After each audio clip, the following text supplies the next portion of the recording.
What's up, everybody? This is EMAG2411 on YouTube.com. Welcome to another video. This is my channel, obviously. And today, I'm going to be giving you a WWE Raw full show review for October the 19th, 2015 episode. With some results as well. So yeah, ladies and gentlemen, let's get right into it. Let's not waste any time. So yeah, let's get into it. I mean, we had returns, we had six-man matches, we had divas, we had a lot more. So yeah, let's get into it. Let's not waste any time. I missed last week's review because it was just so bad. It wasn't worth it. Today, this episode, it's the go-home show to Hell in a Cell. We've got WWE 2K16 coming out next Tuesday, which I pre-ordered, and we'll be giving you gameplay and commentaries on the PS4 on this channel as well. I'm actually going to be doing my career into the 2K Showcase. I'll be doing matches. I'll be doing stuff, unlike I did last year. So I'll be doing the Q&A this Friday. I'm going to say this weekend. I will promise you that. Leave your questions as well. If you have any more questions to ask, unlimited, you can ask 100 questions. I don't care. I'll answer them all. Just leave them in the comment section below. And yeah. So yeah. Let's get into it. So Stone Cold Steve Austin would actually kick off Monday Night Raw. We went right to the ring and he'd come out, WWE Hall of Famers. So yeah. It's Dallas, Texas, ARN. I think that's his hometown, basically. He says that he talks about him starting his career in Dallas and facing The Rock here. Hell yeah, Austin 316 said I just whipped your ass. Well, he didn't say that. I'm just saying that as Then he talks about him having the podcast with Brock Lesnar on the WWE Network tonight, and then he says he's gonna introduce a man that he's got a lot of respect for, saying that here introduces Undertaker. So all I really did. The thing was that Stone Cold Steve kicked out the show. I thought he was going to cut a promo. I thought he was going to say some stuff. I thought he was actually going to be talking about the Hell in a Cell. Hell in a Cell, or talking about something, I don't know. And not just plugging the network and WrestleMania 32. And he just introduced Undertaker. That's all he did. I don't know how you're going to get viewers out of that, but I mean, I guess if that's what they think, let them do it. It was good to see him return. I like Stone Cold. It was good to see him. I will say that. But I just thought he was going to do a little bit more than that. That's all. That's the only thing I'm going to say. Undertaker would come out. He would address Brock Lesnar, saying that they have one last battle to fight. He would actually say, listen up. He says that the gates of hell will look like the gates of heaven compared to where Taker will take Lesnar on Sunday at Hell in a Cell. Brock Lesnar would come out, and he comes out with none other than his manager, Paul Heyman. They're just on the stage, the usual, ladies and gentlemen, my name is Paul Heyman, and I'm the advocate for you-know-who. So he basically says that Lesnar's going to go into the cell to avenge the bad win at SummerSlam. Taker's going in to avenge the fact that Lesnar conquered the streak. Heyman would say that Lesnar will get revenge on Sunday, and Taker will be forced to learn what it's like to live or die with a tainted legacy. So, a legacy of dominance over everyone except Lesnar, the man who took everything from Taker. Taker says that's where the problem is, because when you take everything from a man, he fights with nothing to lose. Taker has removed his jacket and hat now, so he motions for Lesnar to come to the ring, but Heyman doesn't want him to. However, Heyman will walk to ringside anyway, and they stare each other down. He'd hop on the apron. Heyman is screaming at Lesnar to wait. Lesnar backs off the apron. Lesnar laughs at Taker as he backs away with Heyman. Taker cuts his own throat as his music, heads and lights go low. So it was a good segment, opening segment, I will say, seeing all those three legends. Well, Brock Lesnar is, I would say, a future Hall of Famer. That's the only thing I'm going to say. Seeing Undertaker, Brock Lesnar, and Stone Cold Steve Austin all in the same opening segment in the first hour was pretty cool. I was wondering how Raw was going to end. We'll get to that in a minute. We got to start hurrying this up because I'm already 5 minutes in. I'm only on the first segment. I would have rather used Stone Cold Steve Austin, because I was hearing that they were going to do Stone Cold Steve Austin, Ric Flair, Shawn Michaels, all in the panel discussing the Brock Lesnar and Undertaker Hell in a Cell match, but they didn't do that. I'll get into Shawn Michaels and Ric Flair and what they did later on. Really, they don't know how to use their stars. They just say we're gonna make them appear and that's gonna draw a rating. It's not gonna do it. You gotta book them better. They're creative. I don't know. It was kind of a letdown, but it was just good to see them. That's really all I gotta say. Undertaker and Brock Lesnar, they don't need to fight. Why do people always say, "Oh, we need to see a brawl"? No, they don't have to. They don't have to. That's why they have a match. That's the whole point. We've seen them brawl in the past. Woohoo. The only thing I would like to see is Brock Lesnar talking on the mic more. That's it. Because I'm not going to be having a guy, let's say if I'm fighting someone, and I have my friend, I think I've said this in the past, and I'm going to fight this guy, and let's say there's the guy saying something to me, and my friend is just talking for me. That's not how a fight works. I don't know. But Brock Lesnar's getting his money, his extra money that he got from Vince McMahon to show up more dates, so he's okay. Undertaker, they need Undertaker, so Undertaker shows up. He was at the Mexico tour, he teamed with Kane and all that. But let's get into it. Hell in a Cell, I'll be doing a review this Sunday, and yeah. Okay, let's get into the next match. We gotta hurry this up. What did you think about that opening segment? Tell me all your thoughts in the comment section below. I want to hear what you thought of Raw. What was your favorite moments? What was your least favorite moments? What you like? What did you not like? Your thoughts. That's all I want to hear. We can discuss. Now, then you'd have a 6-man tag team match. The United States Champion John Cena and the Dudley Boys versus the tag team champions, the New Day. We've seen this match, I think, once before. I'd say we saw this at least once before, where the New Day won, and the New Day won this one when Devon is distracted, allowing Witz to roll him up from behind for the win. So yeah, okay match. It didn't really lead to anything. Just a match. John Cena will be having a U.S. Open Challenge at Hell in a Cell. New Day will be defending the titles against the Dudley Boys. We'll see what happens, but this didn't really, it was okay. It's really all I gotta say. It was, I don't know. I don't really care, to be honest. It's good the New Day wins, I guess. However, after the match, I did forget to say this, after the match, the Dudley Boys and Cena would come back in the ring and attack them. They cleared the ring, and Cena, it's an attitude adjustment on Woods, while Kofi and Big E look on from the ramp. Devon would bring a table in the ring, and Cena would help Devon lift Woods into a Bubba bump through the table. Cena and the Dudley Boys celebrate. So, however, the announcers would then say, Randy Orton missed the weekend, WWE live events in Mexico, and he has not had Raw tonight. Now, they hint that the injury could have been done by the Wyatt family. And then we see, Dean Ambrose backstage and stuff. Now, the announcers would say, wait, my bad. Wait, I'm confused. Now, the Renee is backstage, with Dean Ambrose, who I think they're dating in real life, so it's kind of funny. But he says that the Wyatt family did get to Orton and injure him. He did. Ambrose is waiting until Sunday. He wants to fight tonight, and nothing will get in his way. So apparently now the kickoff match is off. They replace it with something else. You forget all about all these 4 superstars that are going to be in the match because it's supposed to be Randy Orton and Dean Ambrose versus Braun Strowman and Luke Harper. Luke Harper wasn't even on Raw either. But then they eliminated this and replaced it, and made no sense. Why wouldn't Dean Ambrose just get another tag team partner? It really didn't make any sense. See, isn't that good quality when it's like that? Hold on. This is actually HD quality, I'm not gonna lie. It should be, but my phone's all screwed up. Watch, hold on. I want to do the same thing. It does that, but and then you get Sasha Banks and Naomi. It'll be brighter in the back, you'll see. So then you got Sasha Banks and Naomi versus Alicia Fox and the longest reigning Divas champion of all time. At 301 days, Nikki Bella. Team Bella, Brie Bella's with them, and Team Bad with Tamina, they're with them. See, like right there. Isn't that so good? But then it's not gonna be like that for long. So another tag team match. This is an okay match. Divas, no storyline development with Charlotte, but Nikki Bella and Alicia Fox win after. Of course, Nikki gotta make her look strong. She wins with the rag tag for the win. And I think she pinned Naomi. So they win, she builds momentum up, it's cool, but yeah.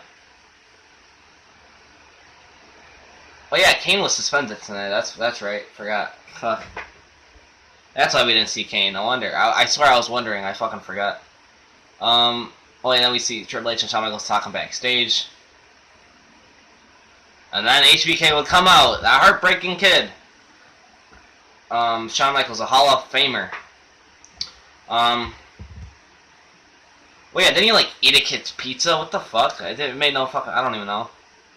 You know, he says he was starving, but he talks about being inside the Hell in a Cell and how he was in the first Hell in a Cell with The Undertaker. Well, I don't think he said The Undertaker, but... he jokes that he's been hit in the head a lot and can't remember who he was in there with... And fans remind him it was The Undertaker. Oh my god, no, I don't think it was. I don't know why. I don't know why I brought this up to my head. I don't know why. I was going to say CM Punk. No, they're not. No. I don't know. But HBK says 18 years later. That's great quality. I don't know why my phone can't stay like that. It won't. It'll stay like that. HBK says 18 years later, Taker is stepping into the cell to face Brock Lesnar. He believes that this will be the last time. He talks about the other cell match with Roman Reigns versus Bray Wyatt. Now, he believes that these two matches will tear the house down on Sunday. He's interrupted by the music of WWE World Champion Seth Rollins, who makes his way to the ring. They would actually come face-to-face in the middle of the ring as well. You know, he asks what the hell Shawn is doing out here. Rollins says HBK was supposed to come out and introduce him for the start of the second hour of Raw. HBK says he was given instructions in the back for 20 years, and when he got to the ring, they were gone. So he decided to come out and have fun with the fans until Rollins came out and ruined it. Rollins reminds HBK that his friend Triple H is the boss. Rollins says, Taker, Lesnar, Wyatt and Reigns are old news. HBK should be talking about that guy people call Shawn Michaels version 2. Rollins says he's a lot better than the original and HBK should be talking about him. HBK says he would be a billionaire if he had a nickel for every guy that was supposed to be the next Shawn Michaels.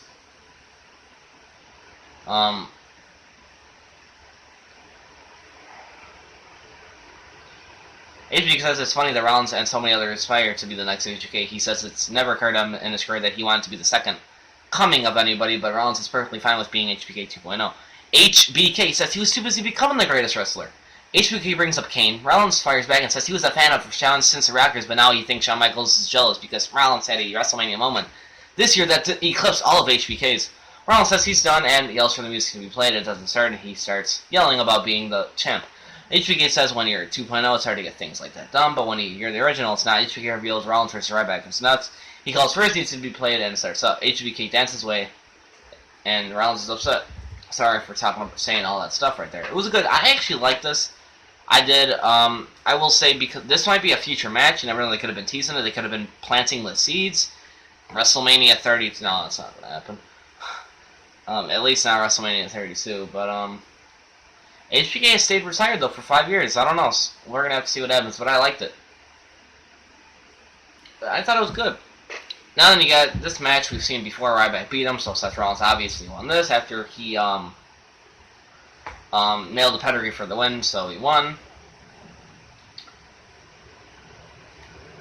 Okay, match.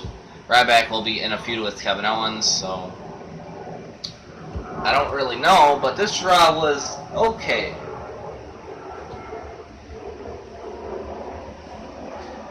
And yeah, Dolph Ziggler, Cesaro, and Neville versus Rusev,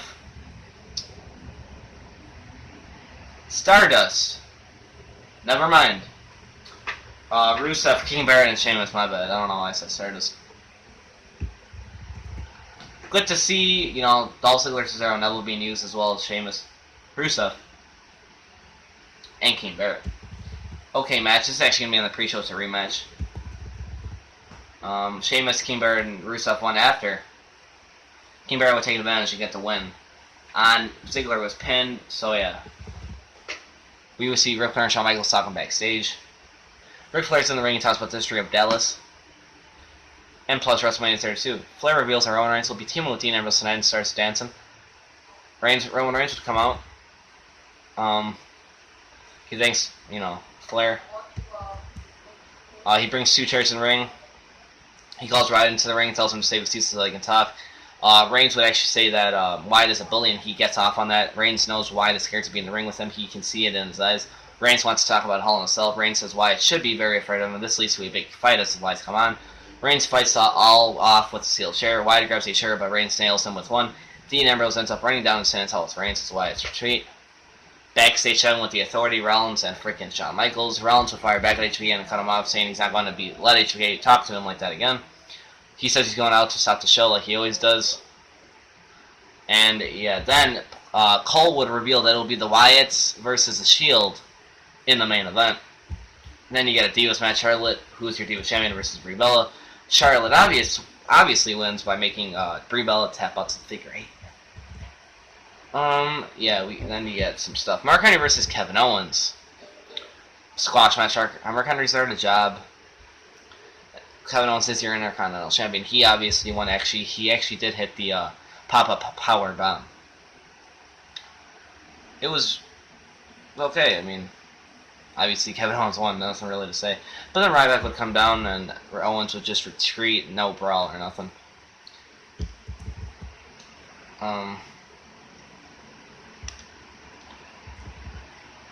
And then your main event, Seth Rollins, Roman Reigns, and Dean Ambrose versus Bray Wyatt, Eric Rowan, and Braun Strowman. So, 3-on-3 6-man tag team match, one night reunion. I actually thought this was going to build to something more, but it did not. I'll get into it. Now, Rollins stands between his team. He finally steps forward and stands with them. Everyone gets getting excited, but he starts talking down his partners as we get to the belt. So now, I will say this was a good match, but Rollins would actually abandon his team after he supposedly injured his knee. I think he left. He didn't. I thought it really was going to build to something, but he just walked off. He is your WWE World Champion too. But yeah. So then disqualification after Ambrose would just get kind of 6. So your winners are Seth Rollins, Roman Reigns, and Dean Ambrose. Now Ambrose would it would just be a big brawl, really. He would just basically, Strowman would just, I think Roman speared someone. They were just standing tall, that's all I know.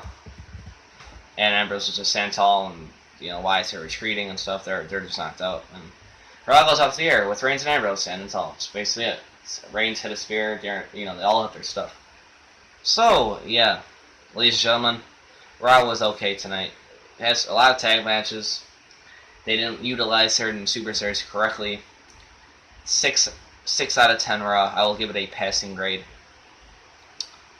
Hopefully, hopefully Raw next week will be better. It's not good for the WWE because ratings went up 2%. 2% and went up tonight. Even with all those legends, still couldn't get a rating. I'm really concerned for the WWE this Raw. They need to get the Raws better. I mean, just bringing in a superstar it's not gonna help. It was your go-home show to Hell in a Cell. Did it sell? No pun. Did it sell? If I watched the show, was I interested for Hell in a Cell?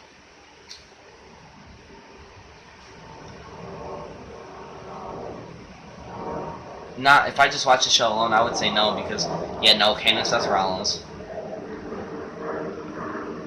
He didn't show. I know he was suspended, but technically they did say corporate Kane was suspended. Why didn't Demon? I know, same fucking guy, but still. Brock Lesnar Taker didn't. All Brock Lesnar did was come out, pretend like he's gonna find Undertaker and left. That's it. Paul even talked for him. Ric Flair didn't. All they did was come out really, all separately, and really didn't even help. The build for Hell in a Cell. What about John Cena's US Open Challenge? It'll happen at Hell in a Cell, but no build for that. Kevin Owens and Ryback didn't have really no interaction except, just sending them out there and teasing a fight doesn't get me interested. I'm trying to think of the matches this way. Roman Reigns and Bray Wyatt, I guess. A little. It's just like I said, teasing and interaction. Like they came out, didn't fight though. A little bit. That's really it. The